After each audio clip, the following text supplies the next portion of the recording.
del Señor. Hemos dicho que es un sacramento, y cuando decimos que es un sacramento es algo santo que fue instituido por nuestro Señor Jesucristo. Pero a la misma vez, siendo un sacramento, también es un medio de gracia que nos conecta a Dios, haciendo que el Evangelio en nuestras vidas sea fresco.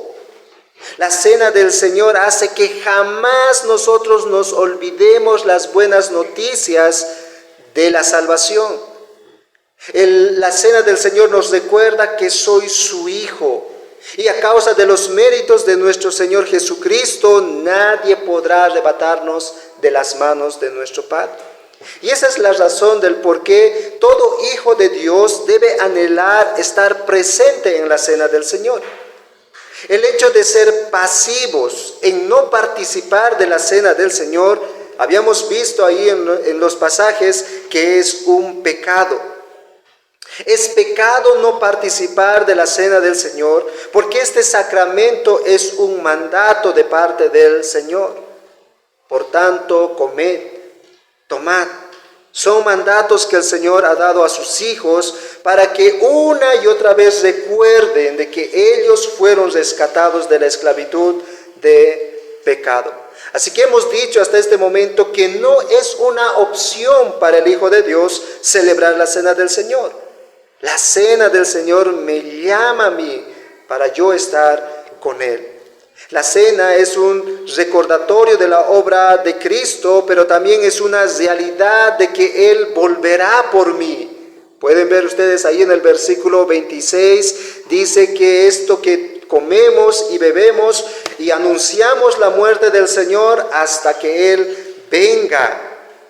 Así que este es el alimento espiritual que todo hijo de Dios consume para nutrirse y estar en unión con Cristo y estar en unión con la iglesia. Eso nos fortalece, eso nos llena de esperanza para seguir firmes en la fe. Por tanto, hermanos, todo el que no participa siendo hijo del Señor, que ha sido bautizado, que ha pasado por las aguas del bautismo, dando un testimonio visible de la obra de Dios en su vida, aquel que no participa peca con el Señor.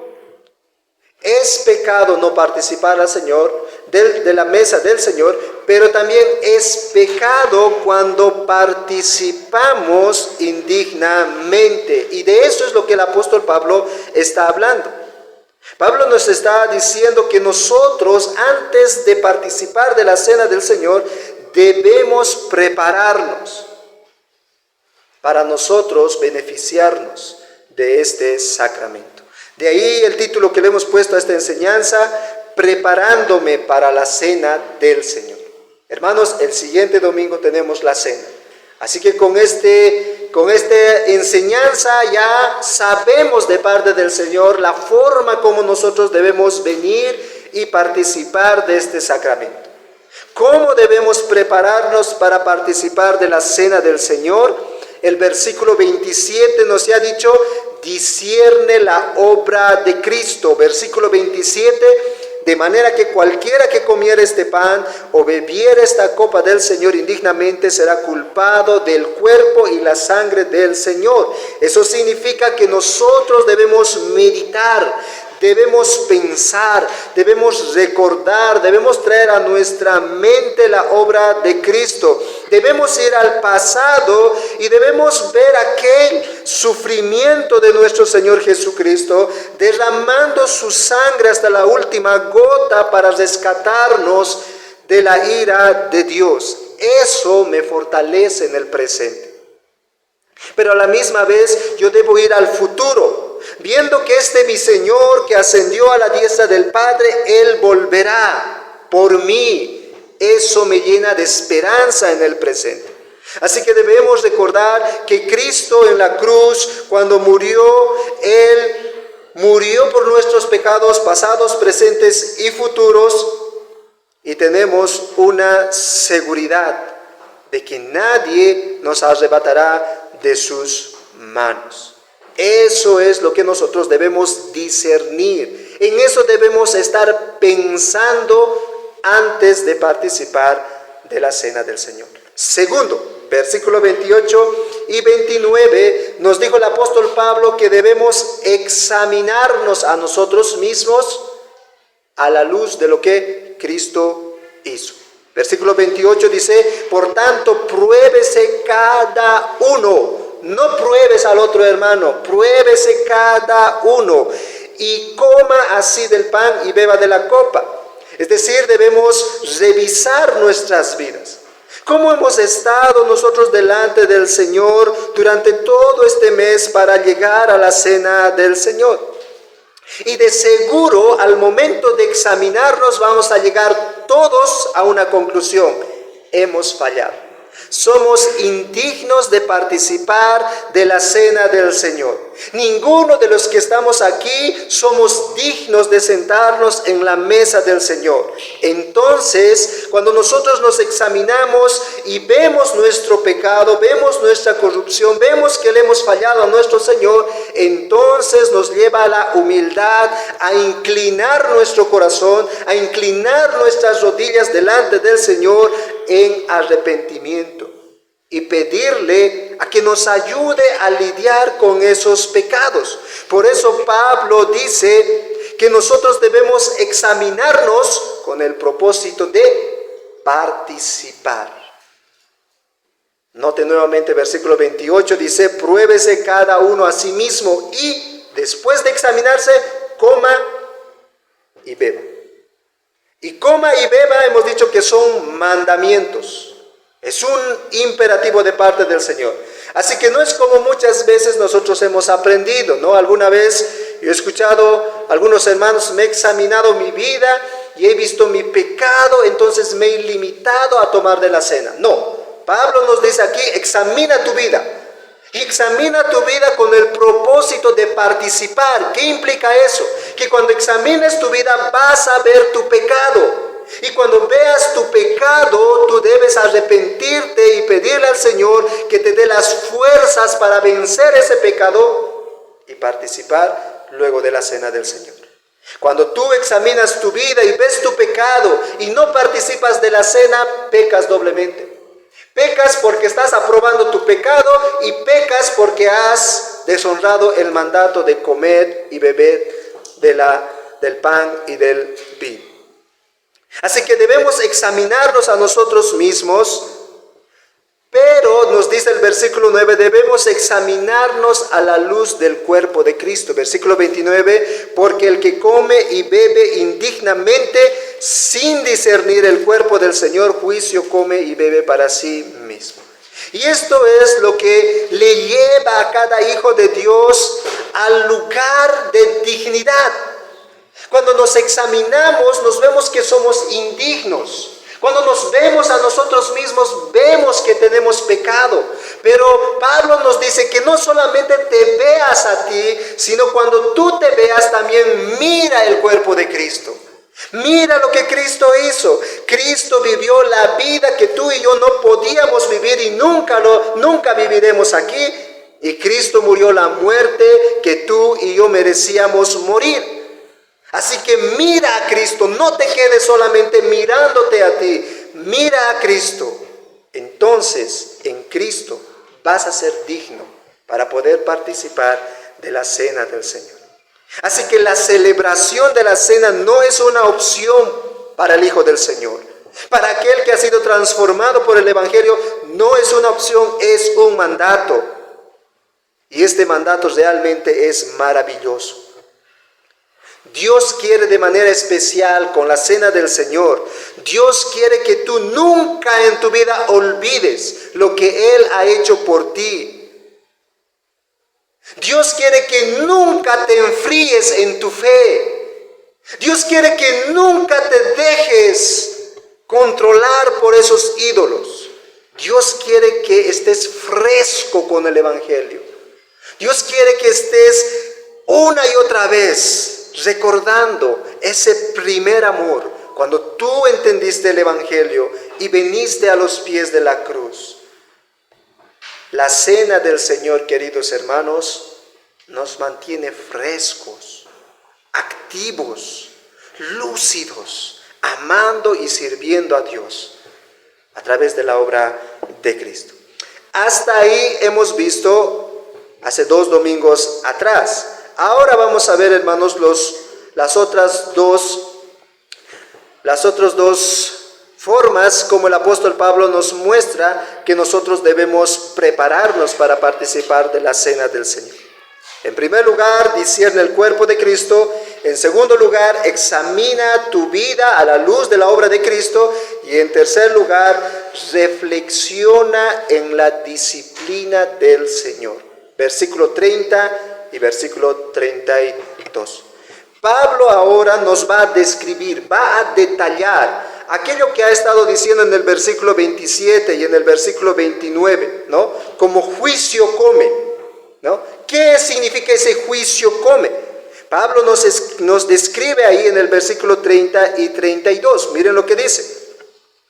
Por lo cual hay muchos enfermos y debilitados entre vosotros, y muchos duermen. Si pues nos examinásemos a nosotros mismos, no seríamos juzgados, mas siendo juzgados somos castigados por el Señor. El juicio de Dios en Corintio se había hecho una realidad. Los corintios estaban experimentando la disciplina del Señor, porque ellos estaban participando de la cena del Señor indignamente. Ustedes recordarán ahí en el versículo 17 al 22, cómo entre los hermanos se están dividiendo, se están menospreciando, ¿no? Los ricos están haciendo a un lado a los pobres, y los pobres están sin comer, los ricos le están haciendo desear su comida, y hay todo un desorden. Están más afanados en su comida que en participar de la comunión de la cena. Y Pablo aquí les describe: examinen su vida. El Señor está enviando su disciplina, porque están participando indignamente. La disciplina del Señor nos describe aquí que se habían debilitado algunos hermanos en Corintio físicamente. Algunos están, dice, enfermos, y otros hasta han perdido la vida. Puedes imaginarte, el día de ayer en Proverbios hemos aprendido que Dios manda tanto las adversidades como lo bueno, ¿no? Dios está detrás de todas las cosas que nos suceden. Y aquí podemos ver que muchos hermanos en Corintio han perdido la vida. Ahora, ¿cómo Pablo se entera de esto? Bueno, posiblemente cuando Pablo o cuando los hermanos de Corintio escriben la carta haciéndoles las preguntas a Pablo para que pueda ayudarles a responder, ahí seguramente en toda esa carta describen los hermanos, ¿no? Hay algunos hermanos que se están enfermando. Hay algunos hermanos que están débiles. Hay algunos hermanos que están perdiendo la vida o que ya han perdido la vida. Pablo, al tener esa carta, al ver que está sucediendo eso, él entonces dice: eso no es casualidad. No es casualidad que esté pasando eso en la congregación. Y Pablo aquí nos muestra que eso es el juicio de Dios sobre los corintios. Y este juicio vino a causa de la forma inapropiada que ellos estaban participando de la cena del Señor. Deben examinarse a sí mismos. ¿Por qué? Dice el pasaje: porque si se examinan, no serían juzgados. Si ustedes evalúan su vida, si ustedes ven las disciplinas que el Señor está poniendo alrededor, si ustedes solamente prestan atención a esas cosas, no serían juzgados. No vendría la disciplina del Señor. Pero como están participando indignamente, el Señor ha enviado su disciplina. Ahora noten, hermanos, que Pablo también se incluye él mismo. Versículo 31. Se incluye él mismo a examinarse. Dice: si pues yo y ustedes, si nos examinásemos a nosotros mismos, no seríamos juzgados. ¿Qué es lo que está diciendo Pablo? ¿Por qué Pablo se incluye a examinarse juntamente con los hermanos de Corintio? Porque, querido hermano, desde aquel que es nuevo en la fe hasta aquel que es maduro en la fe, es necesario que se examine. Es necesario que se examine. Pablo podría decir aquí: examínense solamente ustedes, porque en mí ya no hay necesidad. Yo he plantado iglesias, yo he discipulado pastores, así que yo no necesito examinarse. No, Pablo nos está mostrando que desde el más maduro, desde el más antiguo en la fe, hasta el más pequeño en la fe, debe examinarse a sí mismo. Y eso nuevamente nos muestra de que nadie llega a la mesa dignamente por sí mismo. Nadie es digno aquí. Desde el que predica hasta el último miembro de la congregación, nadie es digno. Somos indignos y por eso debemos nosotros examinarnos. Pablo les dice: si tan solo ustedes se examinan, así como yo me examino juntamente con ustedes, no serían juzgados. Miren versículo 32, dice: mas siendo juzgados somos, nuevamente Pablo se incluye, somos castigados por el Señor. Y es interesante esa palabra castigo, también el día de ayer lo vimos. Esa palabra castigo viene del griego paideia, que nuevamente Pablo utiliza en Efesios capítulo 6 para decir a los padres: críen a sus hijos en la disciplina, paideia, y en la amonestación. Y esta palabra paideia tiene que ver con amonestación, tiene que ver con enseñanza, tiene que ver con instrucción, tiene que ver con entrenar al niño. O sea, ¿qué es lo que hace Dios a través de la disciplina? Nos está entrenando, nos está instruyendo, nos está enseñando. Pero también esta palabra paideia tiene que ver con la vara, tiene que ver con el castigo.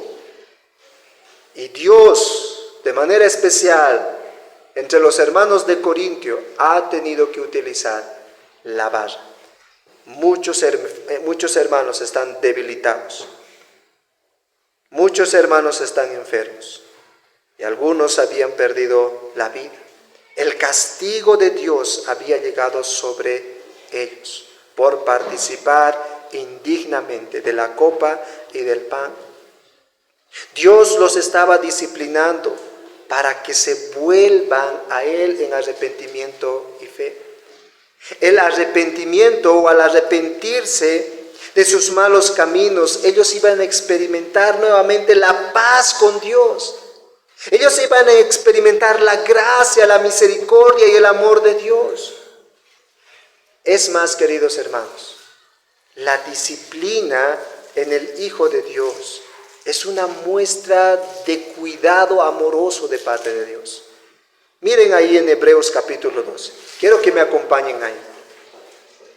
Dios envía adversidades. Dios envía su disciplina hacia sus hijos como muestra de su amor. Como muestra de ese amor eterno hacia sus hijos. Y el autor de Proverbios va a utilizar, o el autor de Hebreos va a utilizar Proverbios capítulo 3, versículo 11 y 12. El Proverbios que ayer hemos visto. Eso es lo que el autor de Hebreos va a utilizar y va a aplicar ahora a la iglesia, a los hijos de Dios. Miren lo que dice Hebreos capítulo 12, versículo 5 y al 7. Dice: y habéis ya olvidado la exhortación de que como a hijos se os dirige, diciendo: hijo mío, no menosprecies la disciplina del Señor, ni desmayes cuando eres reprendido por Él, porque el Señor al que ama disciplina y azota a todo el que recibe por hijo. Si soportáis la disciplina, Dios os trata como a hijos, porque ¿qué hijo es aquel a quien el Padre no disciplina? Ahora miren el versículo 10.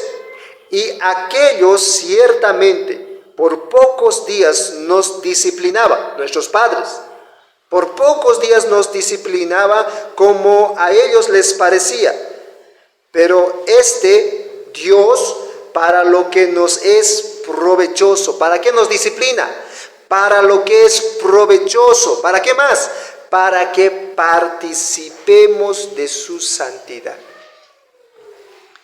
Querido hermano, Dios, después de salvarte, no quiere que tú seas la misma persona. No. Dios va a trabajar en nuestras vidas. Dios va a trabajar en tu vida. La disciplina en los hermanos de Corintios fue las enfermedades, debilidades y aún la muerte. Y todo eso nos dice el autor a los Hebreos como muestra de la bondad y la misericordia de Dios. Dios disciplina a sus hijos porque los ama. No quiere que sus hijos sean hijos malcriados. ¿Por qué utilizamos los papás la vara para con nuestros hijos? Para que ellos no se desvíen. Nosotros no nos gozamos, no nos reímos delante de ellos cuando les castigamos. Nosotros queremos el bien. Y Dios disciplina a sus hijos porque los ama. Lo hace para nuestro propio beneficio, para nuestra propia santificación, como dice ahí el autor a los Hebreos, para que nosotros podamos crecer cada vez a la imagen de Cristo. Hermanos, nosotros somos barros en las manos del alfarero. ¿Han visto, no? Los alfareros, cuando están construyendo el barro, y como que está chueco, tiene que destruir el barro para comenzar de nuevo. Y hay veces eso es lo que sucede con el Hijo del Señor. Cuando este hijo se está descarriando, esa vasija está chueca, está mal formada, y el Señor tiene que destruir para nuevamente formar a la imagen de su Hijo. Esto es, hermanos, lo que nosotros debemos examinar antes de participar en la cena del Señor. Debemos evaluar nuestras vidas. Y debemos preguntarnos, ¿hemos recibido la disciplina del Señor por causa de nuestro pecado? ¿Qué cosas inexplicables ha pasado durante este mes que el Señor ha puesto en mi camino? Ha puesto personas quienes me han exhortado y me han dicho que no estoy bien. ¿De qué manera Dios me está instruyendo durante este tiempo? ¿De qué manera Dios me está mostrando cómo yo estoy viviendo? Antes de venir a participar de la cena del Señor, yo debo examinar de qué manera el Señor está mostrando su disciplina como una muestra de su amor. Dios, querido hermano, te ama con un amor eterno, con un amor inmutable, y por eso te va a enviar su disciplina cuando tú estés siendo capturado por tus ídolos, cuando tú estés siendo guiado por aquellas cosas que deseas, que amas. Dios va a enviar su disciplina. Pero además, la disciplina del Señor no solamente es una muestra de amor, sino también es para protegernos. Y escucha muy bien, hermano, los que están durmiendo. La disciplina del Señor es para protegernos de la condenación eterna. Eso tiene mucho significado del por qué muchos corintios perdieron la vida. Dios no quiere que estos hermanos de Corintios que están viviendo en el pecado puedan ser arrastrados y condenados por toda la eternidad, y por eso Dios tuvo que quitarlos la vida para llevarlos hacia Él. Es una muestra de amor la disciplina. Miren el versículo 32 y vean cómo el Señor utiliza la disciplina en nuestras vidas para no dejarnos ir por el camino de la condenación eterna. Mire el versículo 32. Mas siendo juzgados, dice, somos castigados por el Señor. Propósito, para que no seamos condenados con el mundo. Ahora, esa palabra condenados es muy diferente a la palabra que Pablo ha estado utilizando como juicio, como castigo. Y hemos dicho que esa palabra es paidea, es instrucción, es moldearnos, es formarnos, es entrenarnos. Pero esta palabra condenados tiene que ver con una condenación eterna.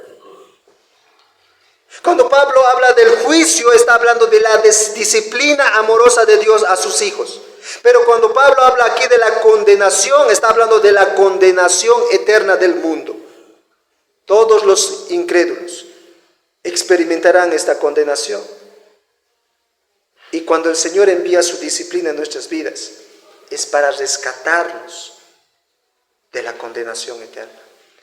Es para rescatarnos del mundo. Pablo aquí está haciendo la diferencia entre los creyentes que son disciplinados por un Dios amoroso con los incrédulos que van a recibir el castigo eterno.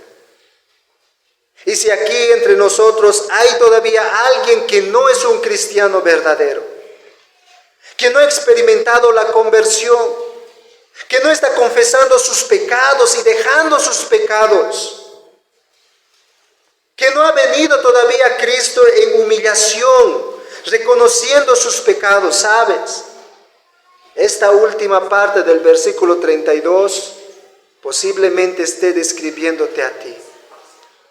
Vas a ser condenado con el mundo, condenado por toda la eternidad en el infierno. Si tú no eres un cristiano verdadero, escucha muy bien, aunque hayas participado de la cena del Señor, aunque hayas estado en la iglesia por mucho tiempo, pero si el Señor no está obrando en tu vida, cambiándote, transformándote a la imagen de su Hijo, entonces tú eres uno igual que Judas. Judas estuvo sentado en la mesa del Señor, tomó del pan, comió del pan, bebió del vino, y después de hacer ese sacramento santo, entregó al Señor Jesucristo. Y por eso este llamado es para ti. Si tú ves todavía en tu vida que no ha sido Dios el que ha transformado tu corazón, el que a través de diferentes pruebas y disciplinas no está moldeando tu vida, tu carácter, y si tú todavía no estás considerando a Cristo como tu Señor y como tu Salvador, como tu Señor quien te dice cómo tú debes vivir, y como tu Salvador quien te ha dado la vida eterna, el perdón de tus pecados. Si tú todavía no consideras así a Jesucristo, entonces tú serás condenado, como dice el versículo 32, con el mundo. Examina tu vida. Pero noten que el apóstol Pablo nos dice que el Señor envía su disciplina a sus hijos. Nos envía ese castigo amoroso para que nosotros seamos librados de la condenación eterna. ¿Qué es, querido hermano, más peor? Piensa por un momento. ¿Qué es más peor? Que recibas la disciplina del Señor aquí como hijo del Señor. Que aquí a través de algunos hermanos te digan, hermano, ¿qué está pasando con tu vida? Hermano, ¿por qué estás así? O cuando los líderes te digan, hermano, no estás bien. ¿Qué es mucho mejor? Que los hermanos te exhorten, te amonesten, o que un día tú estés delante del Señor y Él te diga, nunca te conocí, hacedor de maldad. Tú no eres un verdadero cristiano. Eso es lo que dice Mateo capítulo 7. Muchos me dirán en aquel día, Señor, en tu nombre fui a la iglesia desde niño, en tu nombre yo he nacido en una familia cristiana, en tu nombre he ido a evangelizar, en tu nombre he hecho todo esto, pero tu vida nunca ha cambiado. ¿Qué es mucho peor, hermano? Puedes notar que la disciplina de Dios mientras estamos aquí en la tierra viene de un Dios que nos ama, para que un día no escuchemos de la voz de Jesús diciéndonos, nunca te conocí, apartaos de mí al fuego del infierno. ¿Qué es mucho peor, hermano? Es mejor que nosotros recibamos aquí la disciplina del Señor, que viene de parte de nuestro Dios que nos ama. ¿Para qué? Dice versículo 32, para que no seamos condenados con el mundo. Así que, querido hermano, la disciplina que el Señor nos da es para librarnos de esa condenación eterna. Y es mejor recibir esa disciplina aquí en la tierra, para examinarnos, para considerar cómo está nuestra vida. Cada prueba, cada circunstancia difícil, cada tragedia y cualquier otra circunstancia que pasa en nuestras vidas no es casualidad. Viene de la mano de un Dios que nos ama, de un Dios que quiere completar la obra que comenzó en nuestras vidas. Él se ha comprometido a eso. Y muchas veces Él va a tener que utilizar la vara para completar su obra en nosotros. Así que, hermanos, debemos considerar la disciplina del Señor para participar dignamente de la cena del Señor. Debemos preguntarnos, ¿qué cosas o de qué manera Dios ha enviado disciplina a mi vida? ¿De qué manera Dios quiere corregirme aún de ciertos pecados que me está controlando? ¿Por qué me suceden ciertas cosas que no tienen explicación? ¿De qué manera Dios quiere hacerme dar cuenta? Yo debo examinar antes de participar de la cena del Señor. No siempre será como le pasó a los corintios la disciplina. No siempre la disciplina del Señor va a venir como una enfermedad, como una debilidad o como muerte. Puede que venga de esa manera, pero también puede que venga de diferentes maneras. Y cada vez cuando yo venga a la mesa, debo examinar aquello. Así que para participar de la cena del Señor debemos prepararnos. ¿De qué manera? Discernir la obra de Cristo, examinarnos a nosotros mismos, considerar la disciplina del Señor y, en cuarto lugar, aprecia la congregación. Versículos 33 y 34. Miren lo que dice. Aprecia la congregación. Así que, hermanos míos, cuando os reunís a comer, esperaos unos a otros. Si alguno tuviere hambre, coma en su casa, para que no os reunáis para juicio. Las demás cosas las pondré en orden cuando yo fuere. Los corintios, recuerden que se están reuniendo, se están congregando, no principalmente para tener una comunión los unos a los otros, sino para ostentar sus comidas. Ellos estaban viniendo a reunirse para mostrar qué plato he cocinado hoy, ¿no? Para hacer desear a los pobres. Y entre ellos hay menosprecio, hay división. Y no está bien. Si se trata de la comunión del Señor, debe haber una unidad. Pero eso es lo que no están reflejando los corintios. Los corintios estaban más concentrados en sí mismos que en la congregación. Estaban más concentrados en sus propias comidas que en compartir con todos los hermanos. Y eso no reflejaba la comunión que refleja la cena del Señor. Y por eso Pablo ahora va a concluir dándoles la respuesta de cómo pueden ellos mejorar aquello que está mal. En el versículo 17 Pablo ha dicho que se están congregando para lo peor. Se están congregando para mal y no se están congregando para lo bien. Se están menospreciando, se están dividiendo. Y ahora dice Pablo, dándoles aplicaciones prácticas. Versículo 33. Si pues, hermanos míos, cuando os reunís, y esa palabra reunís, también en el griego es congregarse. Cuando se congreguen, dice, cuando os congregáis a comer, esperaos unos a otros.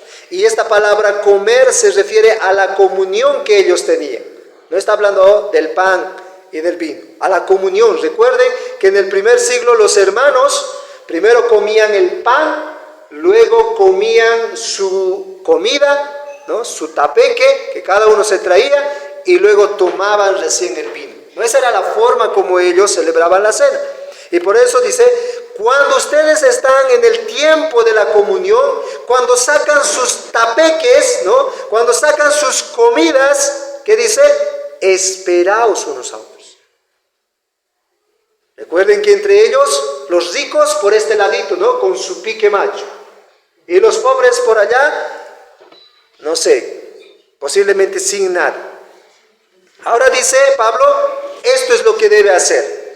Antes de venir a la iglesia, si tú quieres llevar algo, lleva pensando en los hermanos.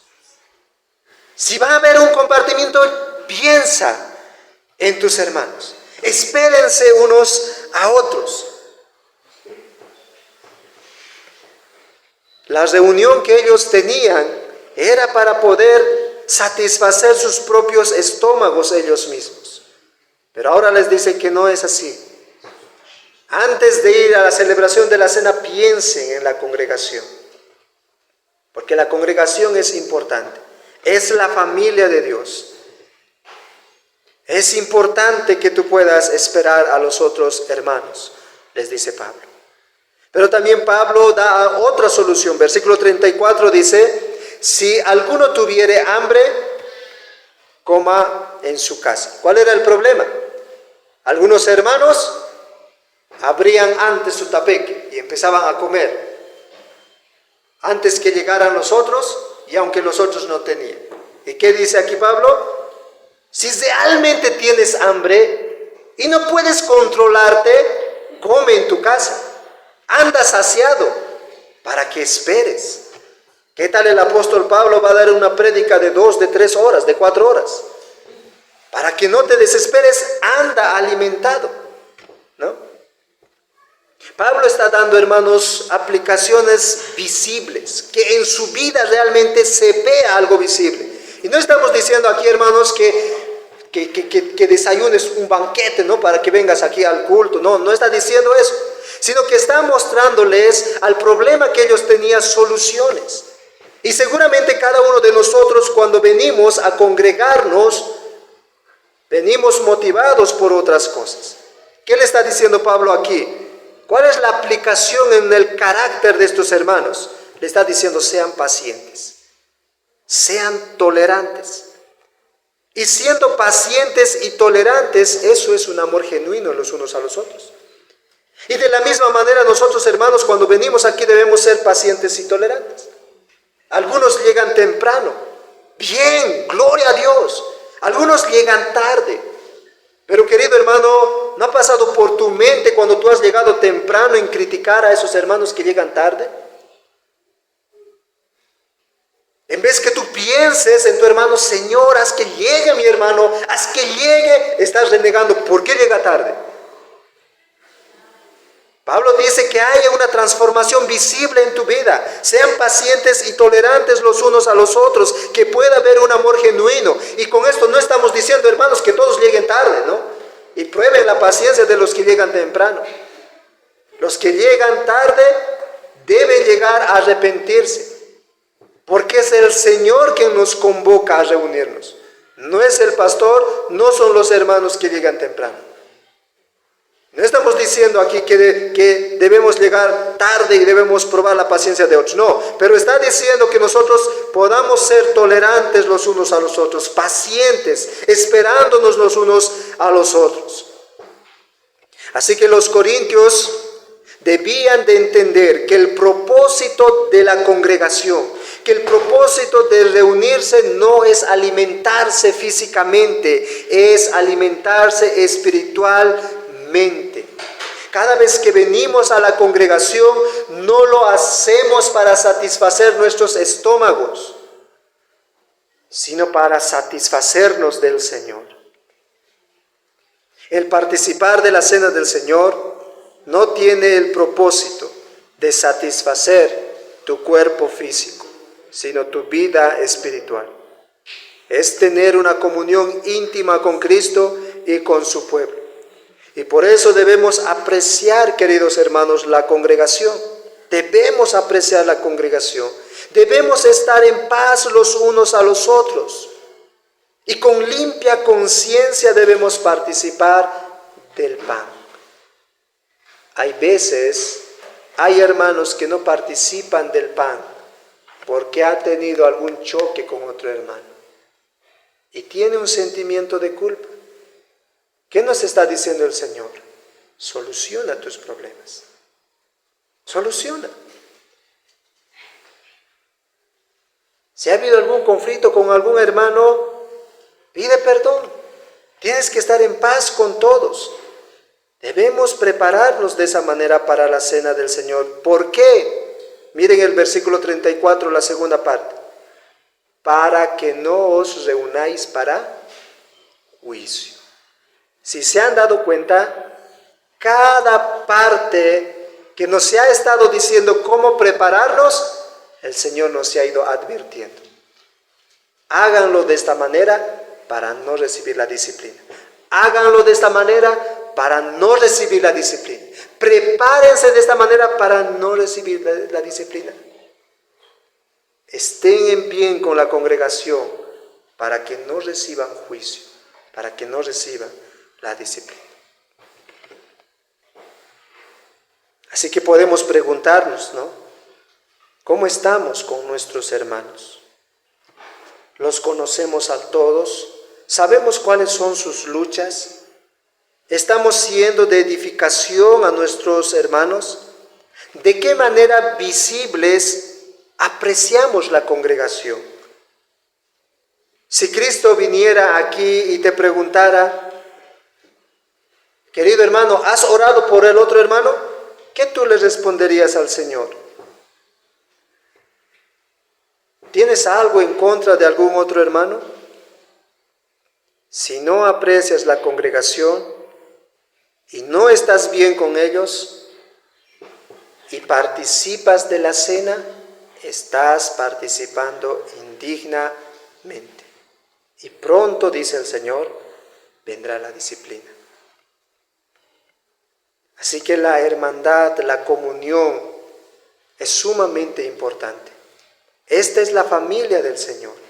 Y como familia, aunque haya diferencias, debemos una y otra vez perdonarnos y seguir adelante. Porque eso es lo que refleja la cena del Señor. La unión con Cristo y la unión los unos a los otros. Pablo termina esta sesión diciendo, las demás cosas las pondré en orden cuando yo fuere. Al parecer Pablo tenía más cosas que instruir, pero Pablo, guiado por el Espíritu Santo, simplemente dijo lo que Dios quería que los corintios supieran y lo que la iglesia tiene que saber. Lo que el Señor mandó, eso nomás teníamos que nosotros también saber. Y para terminar, quisiera que nosotros podamos examinar nuestras vidas. A la luz de todo lo que hemos aprendido, debemos venir a la cena del Señor preparándonos. Debemos prepararnos para participar de la cena. Número 1, examinar el cuerpo de Cristo. Número 2, examinarnos nosotros mismos. Número 3, considerar la disciplina del Señor. Número 4, considerar la congregación. Apreciar la congregación. Estoy amando a este grupo de hermanos. Así que, hermano, debemos preguntarnos cómo venimos a celebrar la cena del Señor. ¿Cómo tú vienes a celebrar la cena del Señor? ¿Está en tu agenda como algo sumamente importante la cena del Señor? ¿Es importante para ti celebrar la cena del Señor o fácilmente decides cambiarlo por otras actividades? Cuando participas, reflexionas, traes a tu mente la obra de Cristo. Al comer del pan y del vino, reconoces tus pecados y a la misma vez puedes ver que Cristo limpió todos ellos. Eres consciente de que Dios, a través de ese pan y ese vino, te recuerda que Él volverá por ti. ¿Eres consciente cuando tú celebras la cena? Cuando te examinas a ti mismo y ves tus pecados, a la misma vez ves el pan y ves la copa como un símbolo de perdón y fortaleza. Examinas todas las circunstancias que has vivido y a la vez que has experimentado la disciplina del Señor para tu santificación? ¿Ves la disciplina del Señor como muestra de su amor tierno para hacerte cada vez más como su hijo? ¿Ves la disciplina que viene a través de pruebas a tu vida como una muestra del amor eterno de nuestro Dios? ¿Amas la congregación? ¿O estás enojado con alguien? Después de la conferencia que tuvimos, siempre hay malos entendidos entre hermanos, ¿no? Siempre hay hermanos que empiezan a reclamar en su corazón: ¿por qué aquellos hermanos no han hecho esto? ¿Por qué yo nomás he hecho? ¿O yo nomás he trabajado y por qué no los demás? ¿Ya te has arrepentido? Si tú has pensado de esa manera. Queridos hermanos, debemos prepararnos para participar dignamente de la mesa. Si lo hacemos como Dios nos manda aquí en su palabra, entonces podemos experimentar ese medio de gracia que nos va a santificar, nos va a fortalecer y nos va a dar más esperanza para seguir viviendo con fidelidad y obediencia al Señor. Y cuando Él vuelva, estaremos listos, preparados para sentarnos en la mesa con Él. Nos sentaremos en la mesa con Cristo. Queridos hermanos, la cena del Señor es un anticipo del banquete de las bodas del Cordero. Y eso debe capturar nuestro corazón. Cada vez que llega el segundo domingo del mes, yo debo estar cautivado de que un día estaré sentado en la mesa con el Señor. En las bodas del Cordero, Cristo partirá el pan. Cristo partirá nuevamente el vino. Y estaremos junto a Él en su gloria. Y Él nos mostrará nuevamente y suplirá todas las necesidades que nosotros hemos tenido. ¿Y sabes cuál va a ser la diferencia? Judas no estará ahí participando. Ningún incrédulo más estará ahí participando de esa mesa. Todo será gozo cuando estemos en la mesa del Señor. Quiero que escuchen lo que dice ahí en Apocalipsis capítulo 19. Apocalipsis capítulo 19, versículo 6 dice: y oí con la voz de una gran multitud, como el estruendo de muchas aguas, y como la voz de grandes truenos que decía: esto es la iglesia. Aleluya, porque el Señor nuestro Dios Todopoderoso reina. Gocémonos y alegrémonos y démosle gloria, porque han llegado las bodas del Cordero y su esposa, la iglesia, que dice, se ha preparado. Se ha preparado. Por eso debemos prepararnos cada vez que venimos a participar de la mesa. Y sigue diciendo el versículo 8. Y a ella, a la iglesia, se le ha concedido que se vista de lino fino, limpio y resplandeciente, porque el lino fino es las acciones justas de los santos. Y el ángel me dijo, versículo 9, escribe esto: bienaventurados los que son llamados a la cena de las bodas del Cordero. Y me dijo, estas son palabras verdaderas de Dios. Queridos hermanos, es un privilegio. Es bienaventurado, dichoso, feliz el que participa de la cena del Señor. Y será más bienaventurado cuando participemos de la mesa del Señor en las bodas del Cordero. Querido hermano, Él volverá a llevarnos a su mesa. Por tanto, prepárate cada vez que participemos de la cena. Vence tus pecados, Pídele ayuda al Espíritu Santo para salir de esos pecados. Anímate cada vez que vengas a participar de la cena. Fortalece tu fe una y otra vez en la obra de Cristo, quien fue tu mediador. Quita tus ídolos para sentarte en la mesa con el Señor. Solamente así, en santidad, en la obra de Cristo, somos dignos aquí en la tierra de participar de la cena, para que un día nos sentemos en la mesa, en las bodas del Cordero con nuestro Señor. Prepárate para la cena del Señor. Vamos a orar.